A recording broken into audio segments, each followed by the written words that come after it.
ভোটে দাঁড়াবেন না মমতা বন্দ্যোপাধ্যায়।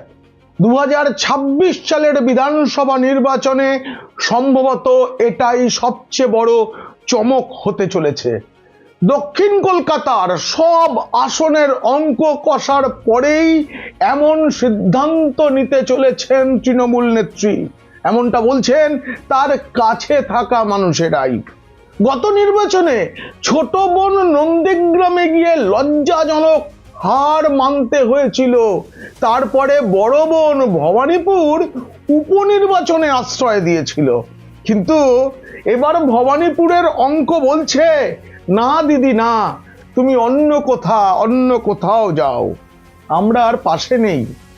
তাই সবকিছু ঠিক থাকলে অন্য কোনো অচেনা আসনে আর প্রার্থী হবার ঝুঁকি না নিয়ে মমতা বন্দ্যোপাধ্যায় ভোটে লড়বেন না।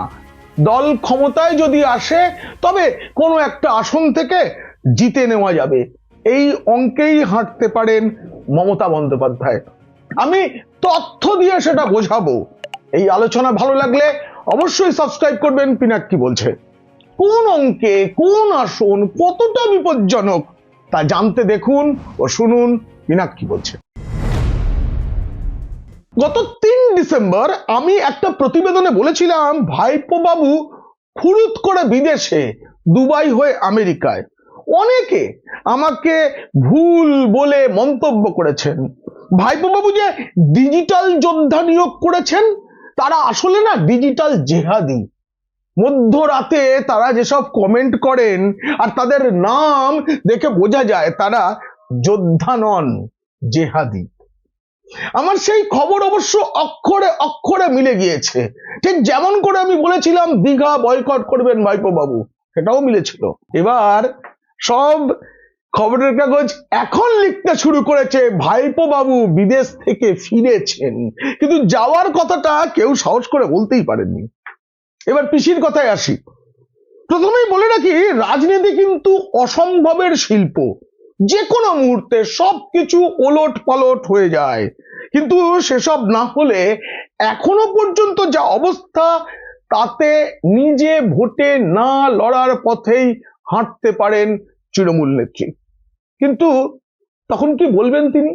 একটা কথা আপনাদের বলে দিই, ভাইপো যদি কোনো তদন্তের আওতায় এসে গ্রেপ্তার হয়ে যান তবে পিসির সুবিধা।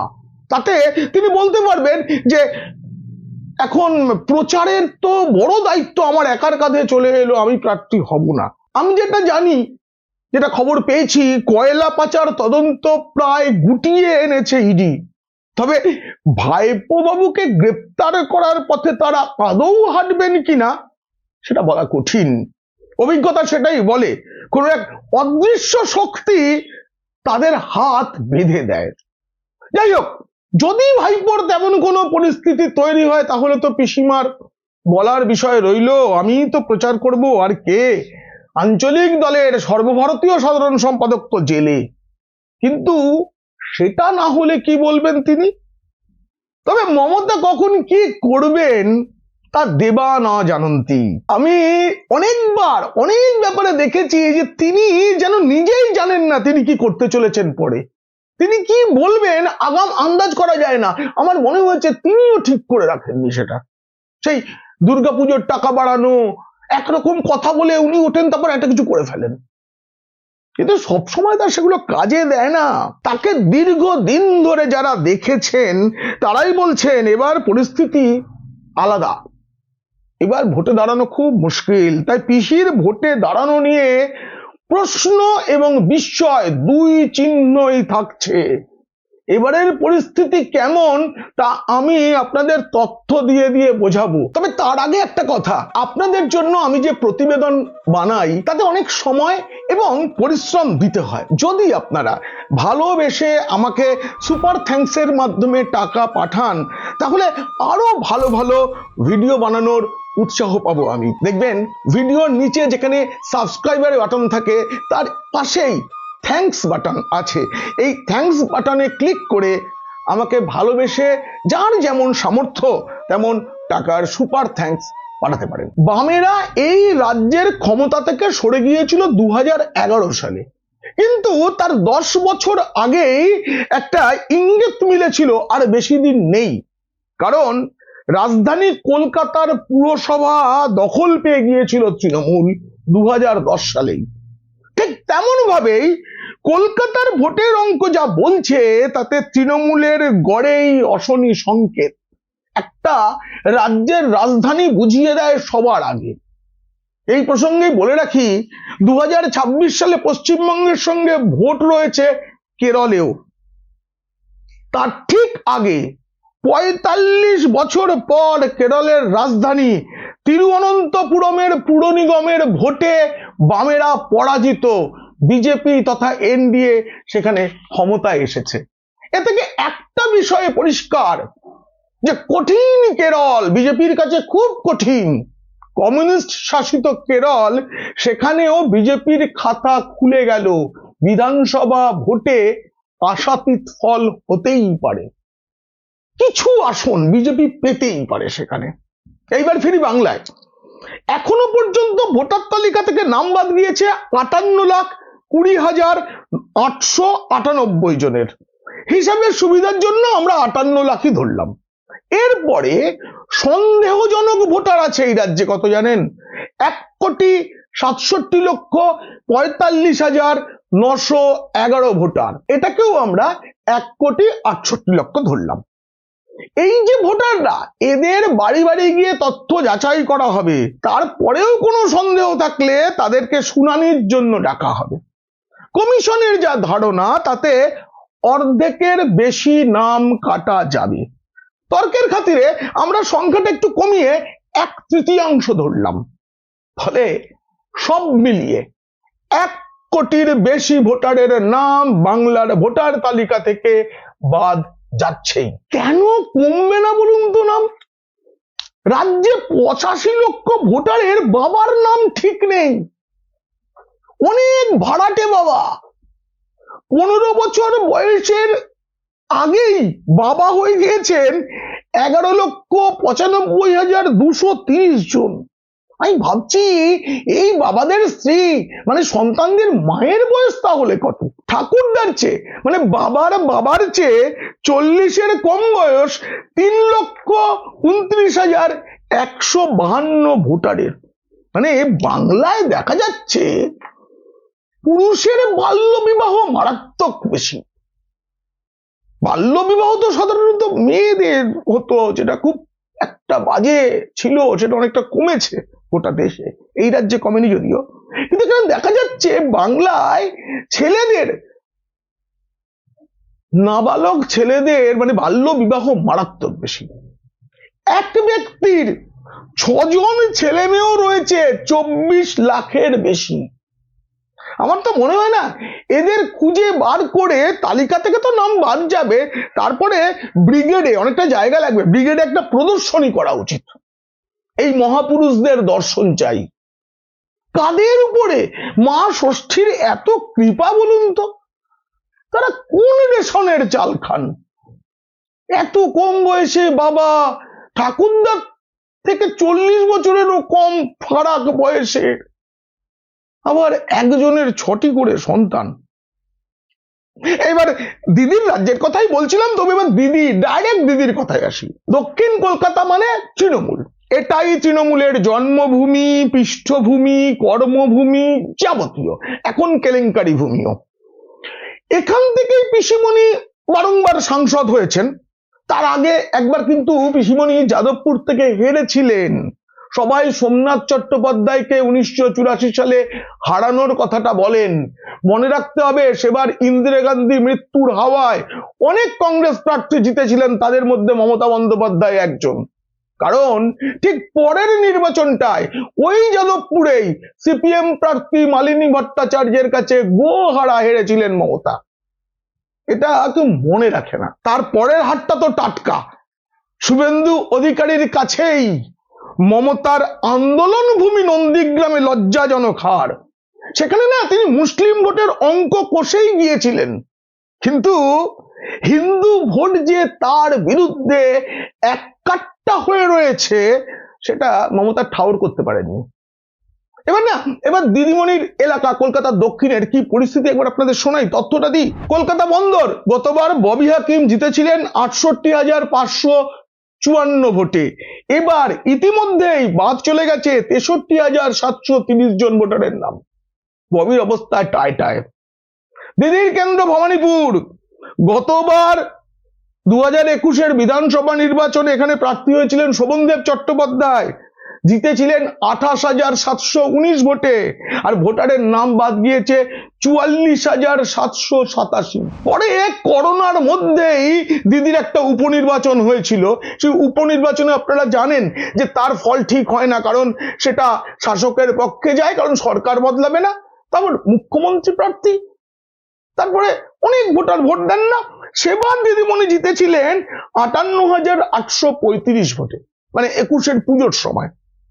তাতেও কিন্তু চিন্তা, উপনির্বাচনের ফলে 58,000-এ জয়, আর ভোটার বাদ যাচ্ছে প্রায় 45,000। রাসবিহারীতে গতবার তৃণমূল জিতেছিল 21,414 ভোটে, আর ভোটারের নাম বাদ গিয়েছে 42,519, দ্বিগুণ। বালিগঞ্জ, বাবুল সুপ্রিয় যেখানে সাংসদ, বালিগঞ্জে গতবার 21-এ প্রার্থী ছিলেন প্রয়াত সুব্রত মুখোপাধ্যায়, তিনি 75,539 ভোটে জিতেছিলেন। কিন্তু এই এসআইআর এর খালি এনুমারেশন ফর্মের মাধ্যমে বাদ গেছে 65,171 ভোটারের নাম। কিন্তু পরিস্থিতি তো আর সেখানে নেই। এরপরে বাবুল সুপ্রিয় যখন উপনির্বাচনে দাঁড়ালেন, উল্টো হলো। উপনির্বাচনে ভোট বাড়ে, কমে ব্যবধান হয়েছিল 20,228-এর। 20,228 ভোটে তৃণমূলের জেতা বালিগঞ্জ থেকে নাম বাদ গিয়েছে 65,171 ভোটারের। সব মিলিয়ে খালি দক্ষিণ কলকাতায় 21,06,207 জন ভোটারের নাম বাদ গিয়েছে, অলরেডি বাদ গিয়েছে, আরো বাড়বে। এখন যা হিসেব দেখাচ্ছে তাতে কলকাতা দক্ষিণের 23.83% ভুয়ো ভোটার ছিল, যারা ইতিমধ্যেই বাতিল, আরো বাদ যাবে। এক ঝলকে একটু কলকাতা নর্থটা দেখে আমি তো গোটা কলকাতাটাই ভাববো। কলকাতায় নয়না বন্দ্যোপাধ্যায় চৌরঙ্গি থেকে জিতেছিলেন 45,344 ভোটে, সেখান থেকে ভোটারের নাম বাদ গেছে কত জানেন? 74,553। কিছুটা সুবিধায় আছেন স্বর্ণকমল সাহা এন্টালিতে, তিনি জিতেছিলেন 58,257 ভোটে। সেই এন্টালিতে 49,084 জনের নাম ইতিমধ্যেই বাদ গিয়েছে। বেলেঘাটায় পরেশ পাল একটু ভালো জায়গায় ছিলেন, 67,140 ভোটে জিতেছিলেন, কিন্তু বাদ গিয়েছে 56,487। কিন্তু ইতিমধ্যে পরেশ পালের কি হয়েছে আপনারা সবাই জানেন। জোড়াসাঁকো 12,743 ভোটে জিতেছিলেন তৃণমূলের বিবেক গুপ্তা, বাদ গিয়েছে 72,900 ভোটারের নাম। শ্যামপুকুরে বাদ গিয়েছে 42,303 জনের নাম। এখান থেকে শশী পাজা জিতেছিলেন 22,520 ভোটে, মানে মন্ত্রীদের অবস্থাটা দেখেছেন। তবে সাধন পান্ডে 20,238 ভোটে জিতেছিলেন, সেখান থেকে বাদ গিয়েছে 41,870 নাম। কিন্তু পরে একটু উপনির্বাচন হয়েছিল সাধন পান্ডে প্রয়াত হওয়ার পরে। সুপ্রি পান্ডে, সাধন পান্ডের স্ত্রী, তিনি অনেকটা ব্যবধান 63,312 ভোটের ব্যবধানে জিতেছিলেন। কিন্তু সেই হিসাবটা তো করলে চলবে না, আমাদের 2021-এর মূল যে ভোট সেই হিসাবটা করতে হবে।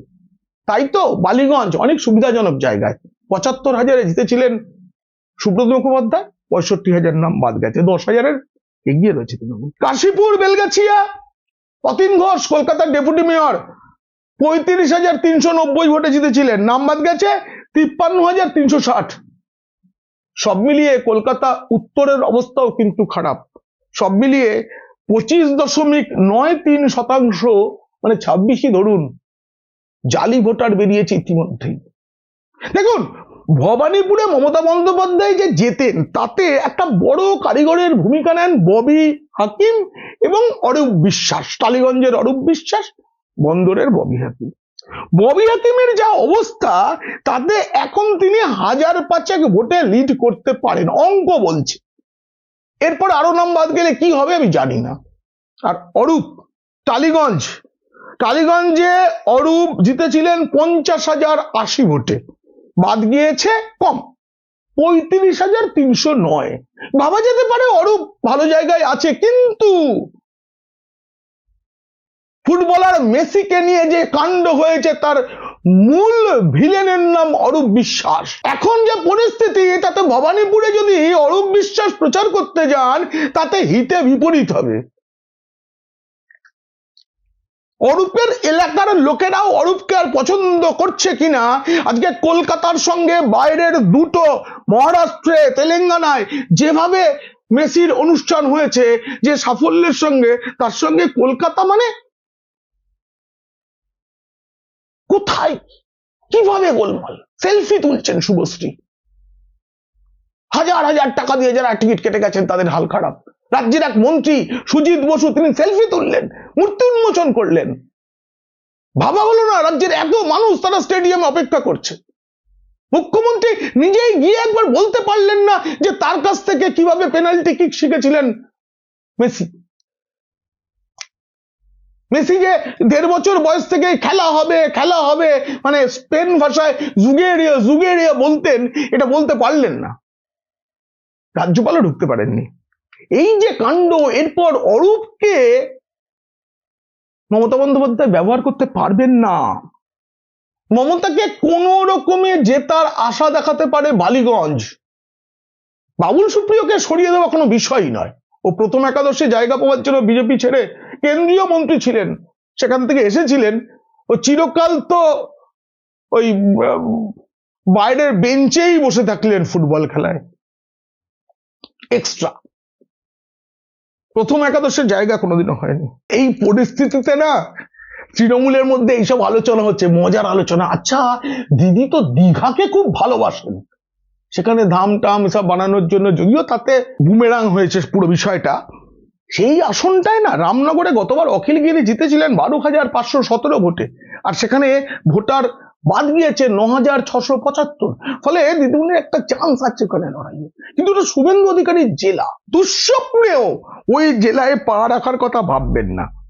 উত্তর কলকাতায় একটা দুটো আসন আছে, কিন্তু দিদিমণি কি নিজের দলের জেতা কোনো বিধায়ককে সরিয়ে সেখানে প্রার্থী হবেন?